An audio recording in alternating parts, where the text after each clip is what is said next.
우리나라 부채가 기업부채, 가계부채, 정부부채 있는데 그중에 제일 큰 문제가 가계부채입니다.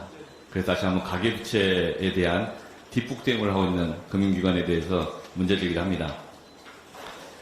가계부채는 올해 1분기 기준으로 2,206조이고 GDP 대비 100%를 넘고 있습니다. 가계대출 중에서 가장 큰 비중을 차지하고 있는 것은 주택담보대출인데 작년 2분기에 이 주택담보대출만 1,000조를 넘었고 올해 2분기에는 1,031조까지 증가했습니다.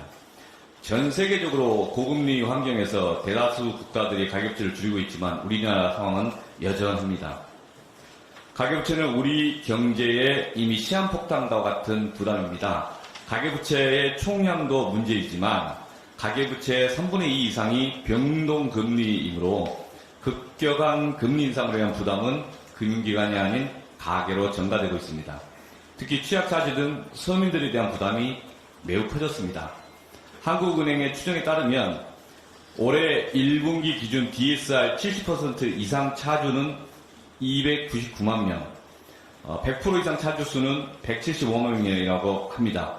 이 DSR이 1년 소득 중에서 채무 원리금 상환 비율을 의미하므로 1년 내내 번 소득을 모두 빚으로 갚아야 되는 사람이 약 175만 명, 소득 중 70%를 빚으로 충당해야 되는 사람이 약 299만 명이라는 뜻입니다. 이제는 가계부채가 경제도 짓누르고 있습니다. 국제결제은행이 따르면 가계부채가 GDP의 80%를 넘으면 경제성장에 부담이 된다고 지적합니다. 미국은 2008년 금융위기 당시에 가계부채 대비 GDP의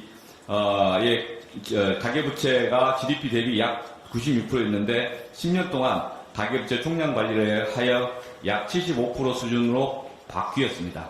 반면 우리나라는 2008년 당시에 GDP 대비 71% 수준이었지만 최근 수년째 100%를 넘고 있습니다.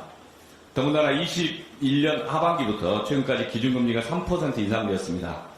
한국은행의 추정에 따르면 작년 10월에 발표한 것인데 기준금리 1% 상승되면 가계대출 연간 이자 부담이 13조 원 증가한다고 합니다. 지금 짧은 기간에 2%, 2.5% 이상 인상했기 때문에 20몇 조, 30조 가까운 부담이 추가되었습니다. 단순 산식으로 1% 인상하는 경우에 가구당 부담은 약 100만 원 정도 추가로 발생한다고 합니다. 이자 상환 부담으로 인한 민간 소비가 그래서 많이 위축되었고 요즘 지역에서 다니다 보면 골목 상권 힘들다는 이야기가 자연스럽게 나오고 있습니다. 그리고 올해 우리 경제의 예상 성장률은 1%대로 하락하였습니다.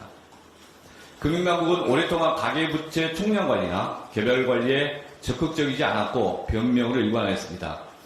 작년부터 금융당국은 부동산값 하락 방지에 초점을 두고 대출 규제 완화 정책을 펼쳐왔습니다. LTV 규제 완화했고 특례 보금자리 이론 등에 대해서 DSR 규제를 적용하지 않았습니다. DSR 규제의 우회로가 된 50년 만기 주택담보대출도 정책 모기지에서부터 시작했습니다. 지난해 6월 금융위 보도자를 보면 초단기 정책 모기지 도입이 나와 있습니다. 계속 DSR 정책을 우회하고 방치하고 있습니다. 이제는 금융당국의 반성과 정책 기조 변화가 필요합니다. 가계부채 총량 방치 또는 편법 관리 속에서 국내 은행들이 작년 상반기에 얻은 이자 수익만 보면 약 26조 2천억 원인데 올해 상반기에 얻은 이자 소득은 그보다 3조 원이 더 늘어난 29조 4천억 원 정도입니다. 금융당국이 누구 입장에서 부채 정책을 펼치고 있는가 묻지 않을 수 없습니다. 중장기 경제 성장을 위해서도 가계부채 총량 관리는 꼭 필요합니다. 또한 금융소비자 입장에서 과잉대출을 방지하고 예방하는 DSR 정책을 일관되게 추진되어야 합니다. 이제부터라도 금융당국이 가계부채 총량 관리, DSR 정책에 대해서 비상한 각오로 추진할 것을 촉구합니다. 이상입니다. 네, 다음은 유정주 원내대표.